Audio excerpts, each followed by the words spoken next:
That's a scene from the movie Patch Adams. Patch Adams came out, believe it or not, in 1998. It's a semi-biographical comedy starring Robin Williams, and it was a huge box office success. It actually grossed over twice its original budget, which is amazing. In the movie, Hunter Patch Adams is portrayed by Robin Williams, and Hunter Patch Adams was actually suicidal, and he admitted himself into a mental institution, and while he was there, he discovered that humor aided patients more than the doctor-centric psychotherapy that was the custom of that day. And so he found that humor was actually better for the patients, his fellow patients, and it helped them, their attitude, it helped them get better. And so Patch Adams, in that moment, while he was in that institution, gained a new lease on life, and he gained a new sense of purpose and direction for his life. He decided that he wanted to become a medical doctor. And so 2 years later, he enrolled himself in the medical school at Virginia, where he was the oldest first-year student. And while he was there, he began to question the school's methods. He felt that they were soulless in their approach, and he questioned the methods of Dean Westcott, who immediately disliked Patch Adams. And they had a number of run-ins together, and eventually, because Patch did some outlandish things, if you've never seen the movie, it's hilarious, some of the things that he did and the way that he went about himself. And Dean Westcott and him butted heads to the point where he eventually evicted Patch Adams from the school. It didn't last too long because the powers that be at the school discovered that while his methods were unorthodox, it couldn't be denied that Patch Adams' effect on his patients helped them. That many of them, if not all of them, found themselves cured, and the medical people couldn't figure out why. There was something in the way that Patch Adams interacted with his patients. It was undeniable. And so he was reinstituted in school, and he began to encourage his fellow students to work hand in hand with nurses. He began to tell them and encourage them that they needed to develop some really good interviewing skills at a young age so that they could better communicate with their patients. And he believed with all of his heart that death should be met with a sense of compassion and dignity, and at times even, believe it or not, humor. Now, along the way, Patch began to develop a friendship with one of his fellow students named Karen Fisher. Karen Fisher and he had numerous conversations, and one of the conversations they have that's portrayed in the movie, Patch shares with her his desire, his dream to one day open a clinic of his own that's centered around his philosophy of humor and compassion. And as you can imagine, over time, their friendship developed into a romance.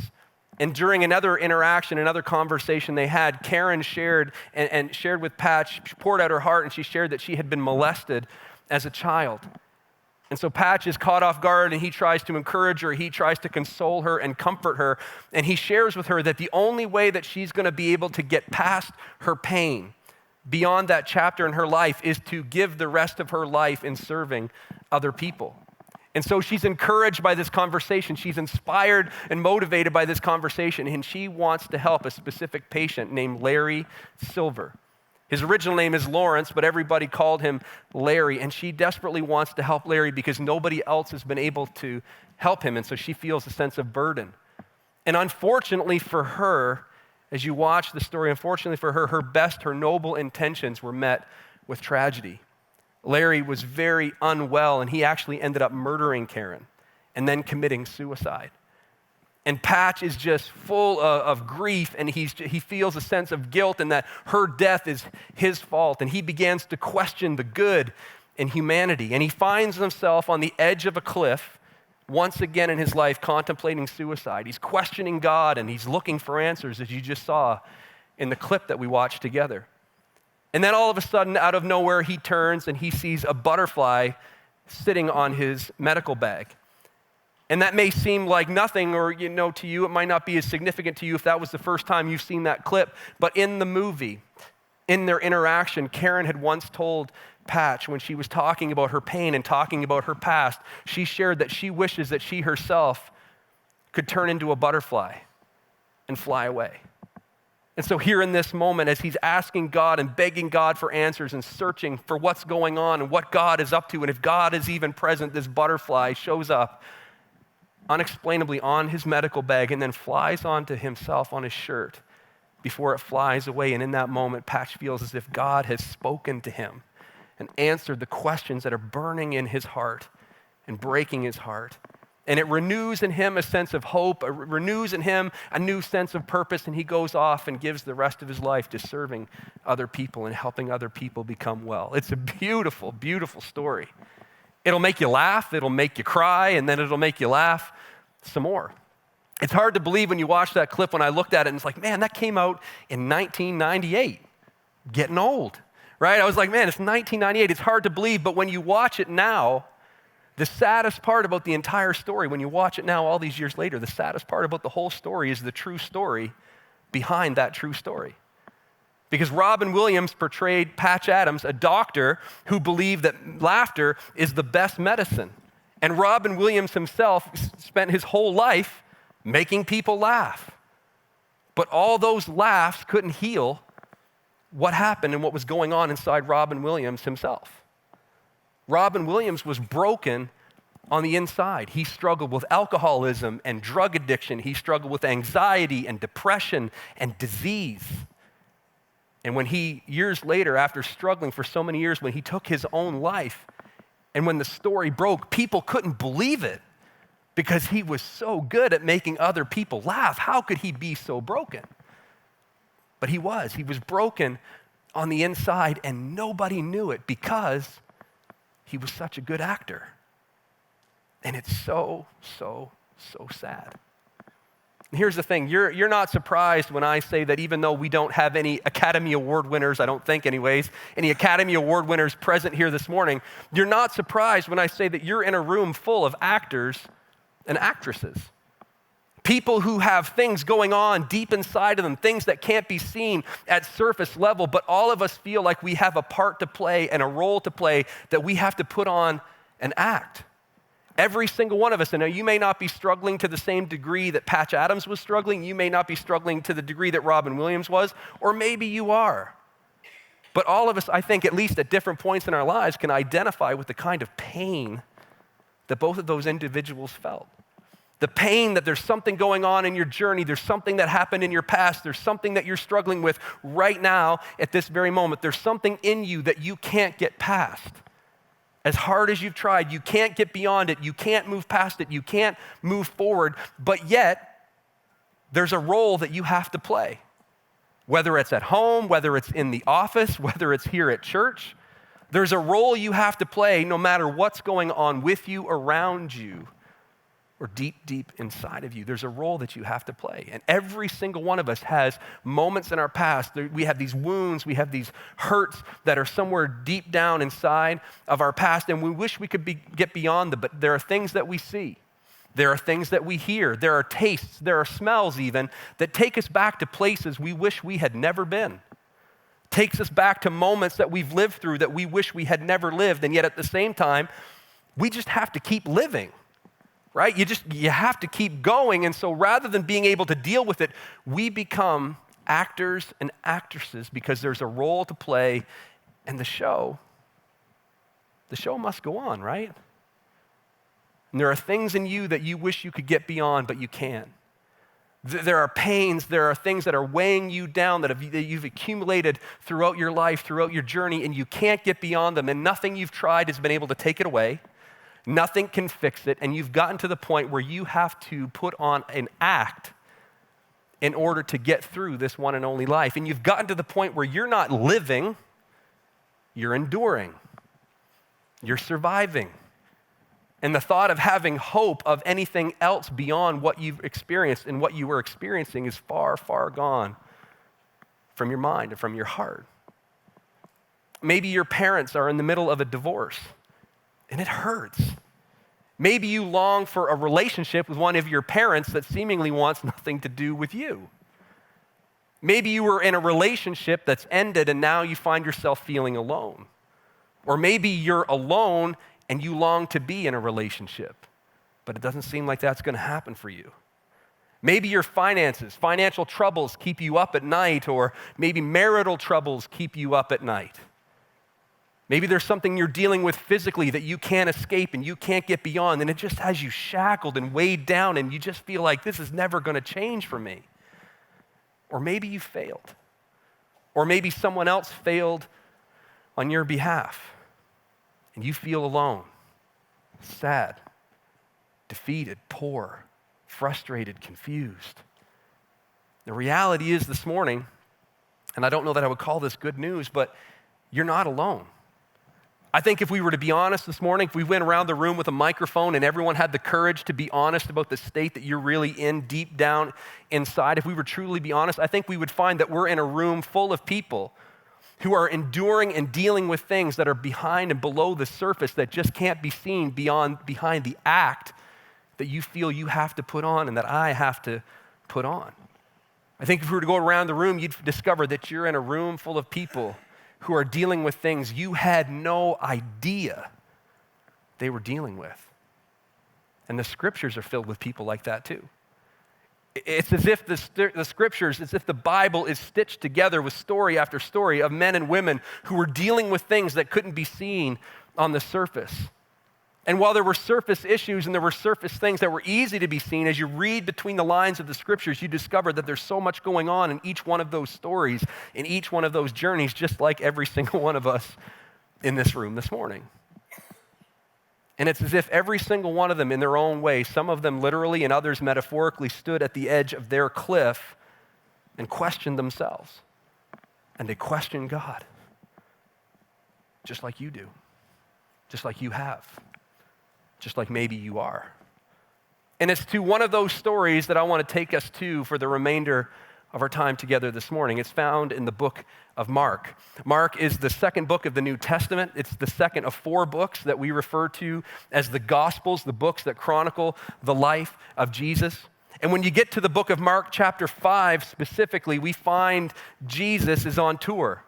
Jesus is the rock star, he's the celebrity, he's the movie star, if you will, of his day, and his ministry has taken him everywhere, and it's gotten him in front of all sorts of company.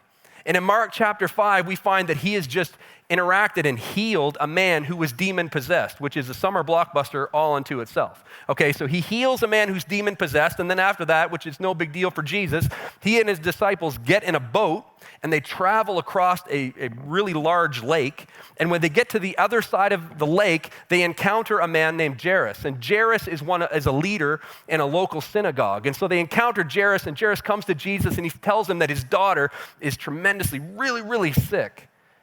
And he begs Jesus to come with him and heal his daughter.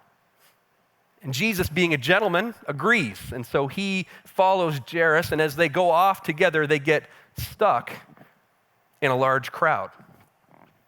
And a woman in the crowd had suffered for 12 years with constant bleeding.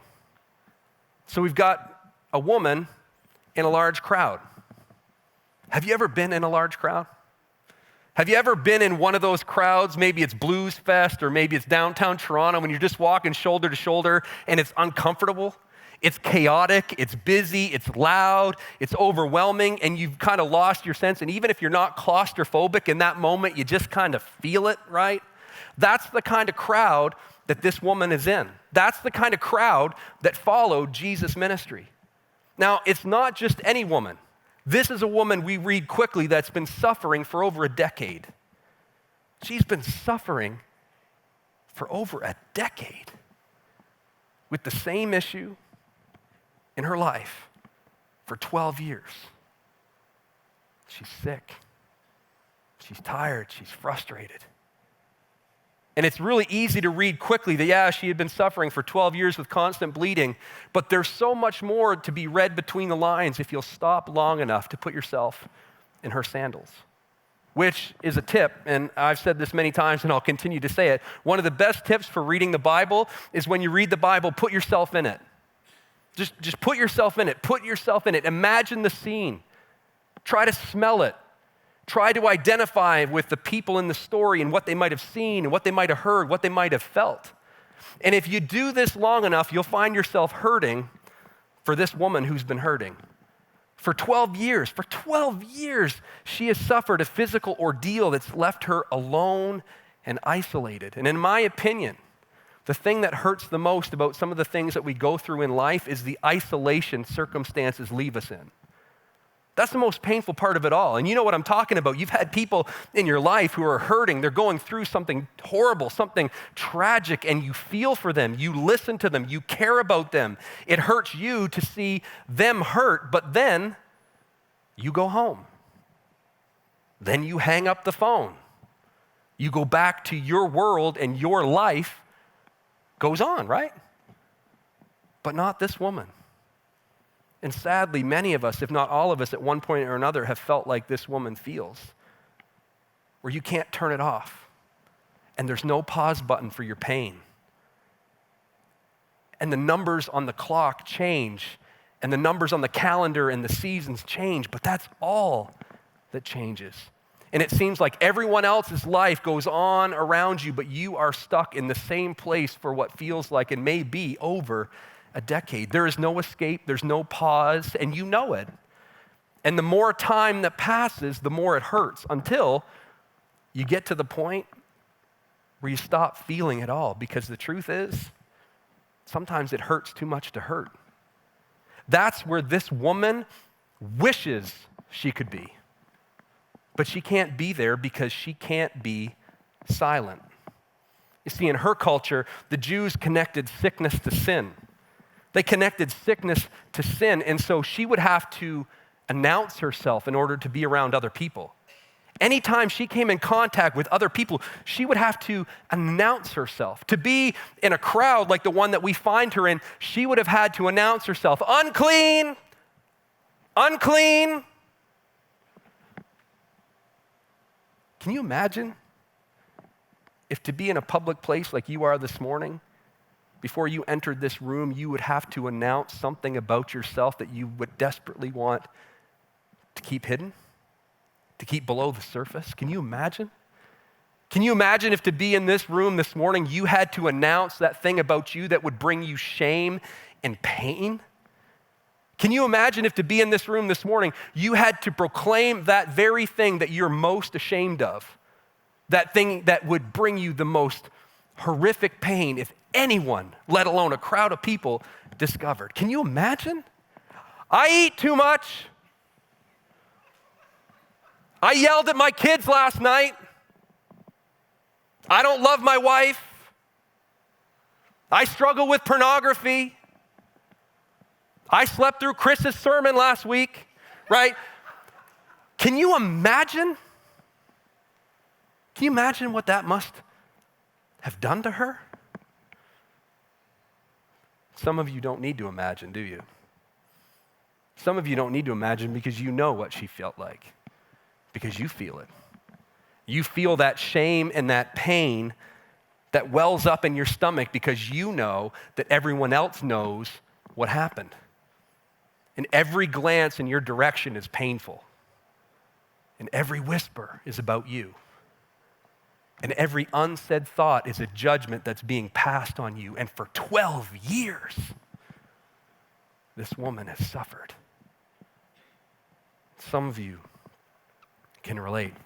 She had suffered a great deal from many doctors, and over the years, she had spent everything that she had to pay them, but she had gotten no better. In fact, she'd only gotten worse. So now she's not just sick, she's sick and she's poor. She's tired, she's frustrated, and she's gotten to that place where some of us have gotten to and some of us are this morning, where life's just really heavy. And you might be thinking right now, this is heavy, because some of you in this room can't relate to this at all. Right? There's some of you this morning who are sitting there going, I got nothing. My life's been pretty good. I've just kind of been casually strolling along because I'm happy, and clap along with me if you feel like you're in a room with that. Like, I'm good. I've just kind of coasted along life. I can't relate to any of this stuff that you're talking about. And if that's true, if that's you, I would say to you this morning, be thankful and get ready. Because the rest of us in this room can attest, right? The rest of us in this room can attest how quickly hardship can come in your life. It can come in an instant, and it can last and stay around for what seems like an eternity. Many of us, if not all of us, have gotten to this place.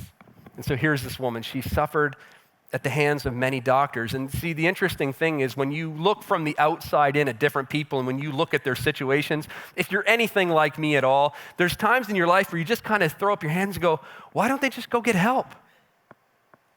right? I mean, how insensitive is that? But let's be honest, some of us have said those very things about some of the things that we've watched go on in other people's lives. You're like, man, why don't they? You look at Robin Williams' story unfold. Maybe like how other people have watched your story unfold, and people say things like, and I think we've all done this from time to time, why didn't he just go get help? Or why don't you just go get help? And she has, like many of you have, right? She did everything she knew to do to be freed from what she's now forced to endure and manage. She went to many doctors. She didn't stop after her first attempt. She downed the whole Skittles bag of prescriptions. She did everything that she knew to do, everything that she was told to do, and nothing has worked for her. And maybe that's you. Maybe you've tried everything you know to do and everything you've been told to do, but nothing has worked. Nothing has helped. Nothing has freed you. Nothing has rescued you. Nothing has saved you. That's this woman. Until she hears of a new doctor. And it's not Patch Adams. And this doctor is no joke. She heard about Jesus, and so she came up behind him through the crowd and touched his robe, for she thought to herself, if I can just touch his robe, I will be healed. So she hears of a new doctor. Dr. Jesus has come to town, and to her, he's different than all the other doctors she's been to. For starters, he doesn't charge anything, which is good because they've taken all her money. And secondly, he seems somehow to specialize in cases that involve outcasts. As I mentioned, there was a demon-possessed man, and Jesus freed him. There was a man who was lame, who couldn't walk, and Jesus told him to walk, and he did. He encountered a blind man, and he put mud on his eyes, and instantly the man who was blind could see. There was a widow's son who was dead and then is brought to life. There was a leper who no one would even go near the leper, and Jesus touches him, and he's healed. And these stories, they stir up in her one last ounce of hope, one last ounce of faith, that she's gotten to the point where she thinks, as wild as these stories are, if I can just touch his clothes, if I can just touch his garment. You see, she had heard about Jesus. She heard the stories firsthand of how Jesus has touched other untouchables.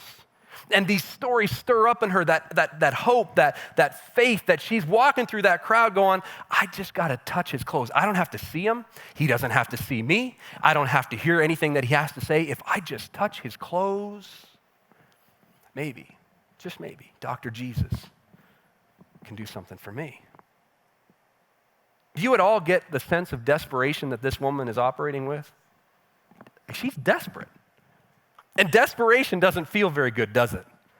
That's not a place that any of us, I would assume all of us, none of us want to get to the place where we're desperate, but I would go so far as to say that desperation is one of the healthiest places we can be in our lives. And I say that because it's at that moment when you reach the point of desperation where you let go of trying to do everything and trying to fix everything and make everything work on your own, and you get to that point of desperation and you let go of your ideologies as to how the world works and as to what needs to happen. Because come on, we've all been there, right? I mean, you've stressed out over options. You've panicked and run to others. You've called up everyone that you know. You've read every book there is. You've done everything that you know to do, and at every step along the way, operated under your own control and your own power. But when you reach the point of desperation, you just throw up your hands and you go, God, that's where this woman is. She's walking through that crowd of people with one thing on her mind. Jesus, I want to touch you. I want to touch you, Jesus. And she does. She gets there and she touches Jesus, and immediately the bleeding stopped, and she could feel in her body that she had been healed of her terrible condition. Now, sometimes, if I could be honest, we overcomplicate who Jesus is. We lose sight of who Jesus is. And I know there are some of you here this morning and you don't know what you believe. There are some of you here this morning that you don't know how to believe. There are some of you sitting here this morning thinking, this is all, I was down with the game, but this whole thing is a little bit hokey. I'm not really sure. It's a little bit hokey. To others of you, this is too complex. It doesn't make sense. You're trying to figure it out. It's complex. It's easy for all of us to lose sight of who Jesus is, but you got to understand, here's this woman with her heart on her sleeve. And here's this woman who is in a place where many of us, I think maybe all of us have been at one point or another. Where whether or not you could explain it or articulate it, many of us, if not all of us, have been in those moments, sometimes very briefly, where you just have this overwhelming sense that you are in the divine presence of God. There's just something in that moment, and you know, even if you can't explain it, and that's where this woman is. Something has happened. She can't explain it. It makes absolutely no sense, but it's overwhelmingly real. And Jesus knew it too. Jesus realized at once that healing power had gone out from him, so he turned around in the crowd and asked, "Who touched my robe?" And every time I read this story, it hits me over and over and over again. She came looking for him, and now he's looking for her. That's unbelievable. She went into that crowd looking for him, and now he's looking around for her.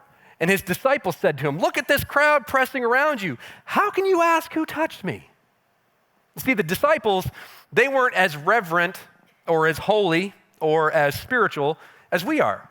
They often got ticked off, perturbed at Jesus. "What do you mean, who touched you? How can you ask such a stupid question, Jesus? We're in a crowd full of people. There are people touching us and wanting a piece of the action. There are people around us all the time. How can you ask who touched me?" You see, they didn't get it. They didn't get it. And Jesus didn't have time for that. He kept on looking around to see who had done it. You see, even though the disciples didn't get it, Jesus recognized that someone had reached out in faith and touched him. And that always got his attention. So again, try to put yourself in the scene. Try to imagine the scene for a moment. Jesus is calling out, questioning the crowd, and she's standing right beside him. She hears him questioning. She hears him asking the question, and she wants to raise up her hands and go, "It was me." She wants to just explode with joy like, it was me, but then it hits her. What's he going to do? How's he going to react? What's he going to say? "How dare you touch me?" Is that what he's going to do? Think about this. She's been suffering for over a decade, and in an instant, he took away her suffering. If he could do that, he could give it back. He could make it worse. What's he going to do? She only touched his robe. She doesn't even know the man. How is he going to respond in this moment? As you can imagine, she's terrified. And then the frightened woman, trembling at the realization of what had happened to her, came and fell to her knees in front of him and told him what she had done. She had to tell him. She just had to tell him. Sometimes it's easy to lose sight of who Jesus is. Doesn't matter if you've been a Christian for 20 years or if this is your first time walking through the doors of a church in 20 years. Every single one of us from time to time overcomplicate and overanalyze who Jesus is. And here in this moment, this woman is wearing her heart on her sleeve in front of him. She's trembling in fear. Historians and commentators agree that because of her sickness, because of the things that she was dealing with, she would have been abandoned and disowned by her family. Her own parents would have left her. Imagine over 12 years what's been said to her. Imagine over 12 years the names that she's been called as people have passed her by. Imagine what she's called herself. Imagine what she thinks of herself. And Jesus, knowing all this, sees her hurt, he sees her pain, sees her brokenness, and he sees past the physical hell that she's been dealing with all this time, and he sees beyond the fear that's welling up inside of her and causing her to tremble in this moment. And what is the first thing? Knowing everything that she feels and everything that she's felt, what's the first thing that he says to her? Daughter. Daughter. a name she hasn't been called in over a decade. Daughter, your faith has made you well. Go in peace. Your suffering is over. This is who Jesus is. This is who Jesus is. See, in that moment, her faith allowed her physical body to be healed. But his words healed her heart. So what does it all mean? Popcorn smells good, it's time to go. What does it all mean? Well, we're in a crowd. Might not be as big of a crowd as the one that this woman and Jesus found themselves in that day, but it's a crowd nonetheless. And like that crowd, I'm guessing that in this crowd there are more hurts. In this crowd there's more pain.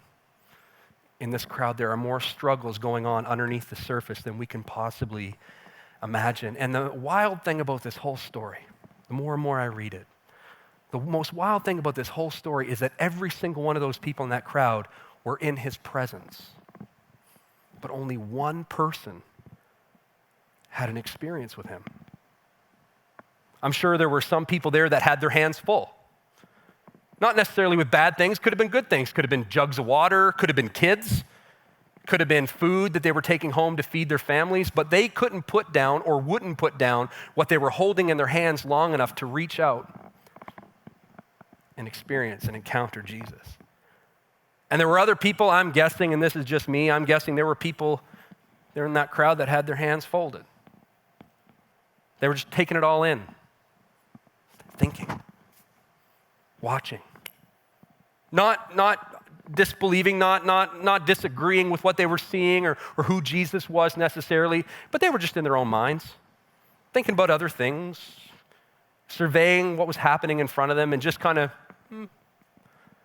and they couldn't get out of their own minds long enough to reach out and have an experience, an encounter with Jesus. And then there were other people that couldn't reach out and touch him because, quite frankly, they'd just given up. They'd just given up. They'd been hurting so long, the thought of anything more was, they were lost in despair.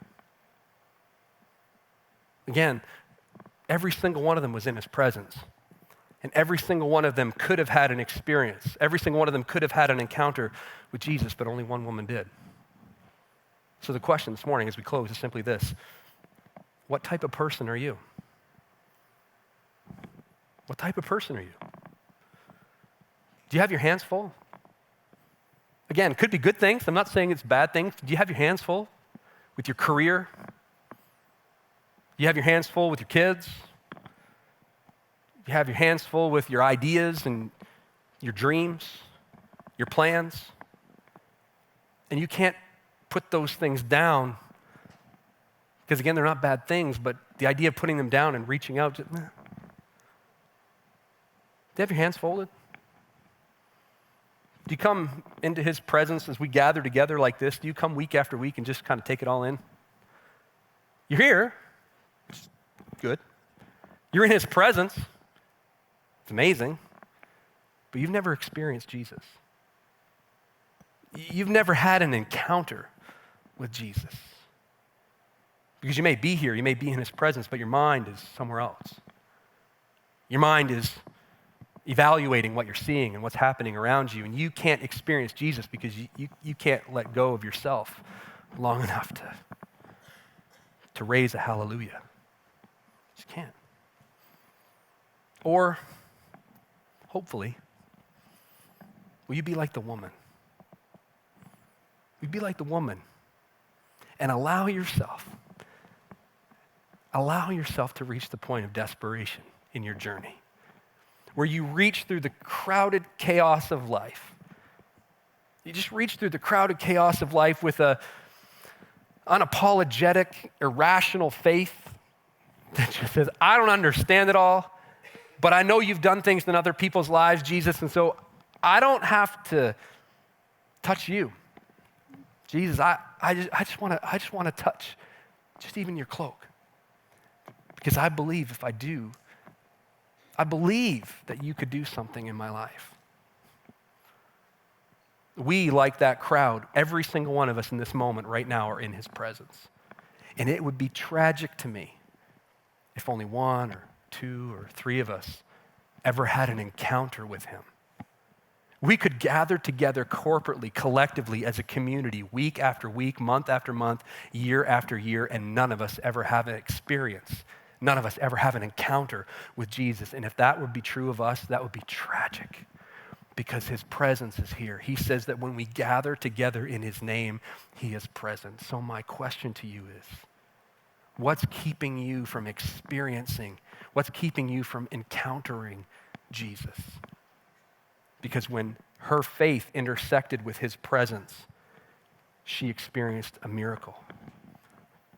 And I believe the same is true for you. So simply this: wherever you are, whatever you're carrying, whatever you can't get beyond or move past, I beg you to allow yourself to become desperate enough where you just call on God over and over and over again. God, I need you. God, I'm desperate. God, help me. God, I want to touch you. God, I want to experience you. God, show me. Show me that you're present, and continually find yourself in that place as opposed to being in his presence and never experiencing anything.